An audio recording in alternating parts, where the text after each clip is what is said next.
সংঘাত শুরু হওয়ার পর থেকে ইরান মোট ৩৭০টি ব্যালিস্টিক ক্ষেপণাস্ত্র ও শতাধিক ড্রোন ইসরায়েলকে লক্ষ্য করে নিক্ষেপ করেছে। সোমবার মার্কিন সংবাদ মাধ্যম সিএনএনের খবরে তথ্য জানা গেছে। ইসরায়েলের প্রধানমন্ত্রীর কার্যালয় জানিয়েছে, সোমবার সকাল পর্যন্ত এই হামলায় দেশটিতে অন্তত ২৪ জন নিহত ও ৫৯২ জন আহত হয়েছেন। আহতদের মধ্যে ১০ জনের অবস্থা আশঙ্কাজনক। ইরানি হামলায় ইসরায়েলের অন্তত ৩০টি স্থানে আঘাত হেনেছে বলেও জানানো হয়েছে। অন্যদিকে শুক্রবার থেকে শুরু হওয়া সংঘাতে ইরানে অন্তত ২২৪ জন নিহত হয়েছে বলে জানিয়েছে দেশটির স্বাস্থ্য মন্ত্রণালয়।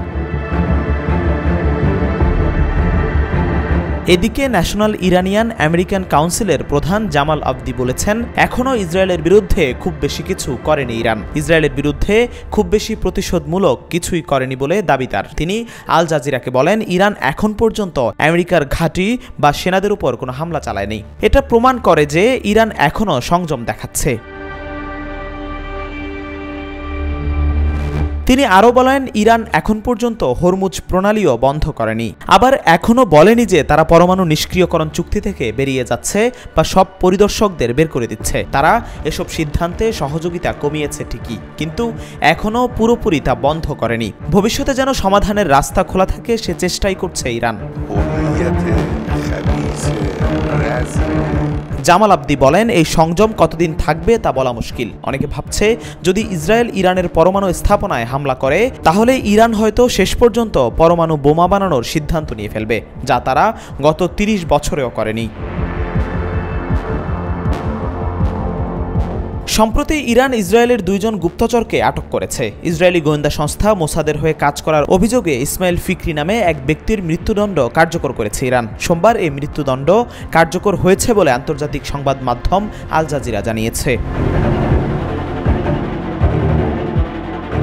ইরানের বিচার বিভাগের সংবাদ মাধ্যম মিজান অনলাইন জানায়, দেশটির সুপ্রিম কোর্ট ফিকরির বিরুদ্ধে মোসাদের হয়ে গুপ্তচর বৃত্তির অভিযোগ প্রমাণিত হওয়ার পর তাকে মৃত্যুদণ্ড দেয়। প্রতিবেদনে বলা হয়, ইসমাইল ফিকরি ইরানের শত্রু রাষ্ট্রগুলোর কাছে গোপন ও সংবেদনশীল তথ্য সরবরাহ করেছিলেন। তদন্তে জানা গেছে, তিনি মোসাদের ২ জন কর্মকর্তার সঙ্গে সরাসরি যোগাযোগ করেছিলেন। মিজান অনলাইন আরও জানিয়েছে, এই মৃত্যুদণ্ড মোসাদের গোয়েন্দা কার্যক্রমের জন্য একটি গুরুতর ধাক্কা হিসেবে বিবেচিত হচ্ছে।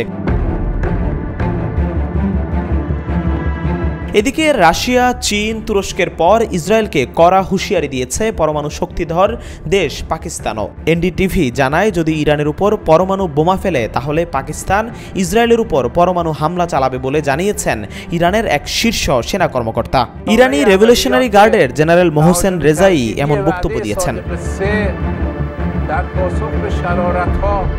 জেনারেল রেজাই বলেন, পাকিস্তান আমাদের বিশ্বাস দিয়েছে, যদি ইসরায়েল ইরানে পরমাণু বোমা ফেলে তাহলে তারা ইসরায়েলের উপর পরমাণু হামলা চালাবে। তিনি আরও জানান, পাকিস্তান ইরানের পাশে থাকার প্রতিশ্রুতি দিয়েছে এবং মুসলিম বিশ্বকে এক হওয়ার আহ্বান জানিয়েছে।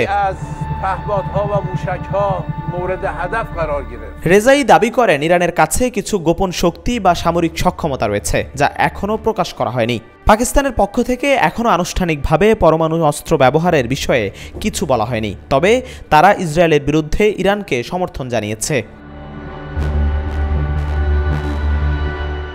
এ ধরনের আশ্বাস আদৌ বাস্তবসম্মত কিনা তা নিয়ে অনেকেই সন্দেহ প্রকাশ করছেন, কারণ এই সংকটে অনেক দেশ জড়িত এবং বেশিরভাগ ক্ষেত্রেই এমন মন্তব্য কূটনৈতিক সমর্থনের অংশ হিসেবে দেখা হচ্ছে, সরাসরি সামরিক হস্তক্ষেপ হিসেবে নয়। এ পরিস্থিতিতে যুক্তরাষ্ট্রের প্রেসিডেন্ট ডোনাল্ড ট্রাম্প বলেছেন, তিনি ইসরায়েল ও ইরানের মধ্যে শান্তি প্রতিষ্ঠার চেষ্টা করছেন। তবে এক হুঁশিয়ারিতে তিনি বলেন, যদি ইরান যুক্তরাষ্ট্রকে আক্রমণ করে তাহলে যুক্তরাষ্ট্রের সামরিক শক্তি এমনভাবে ঝাঁপিয়ে পড়বে যা আগে কেউ কখনো দেখেনি।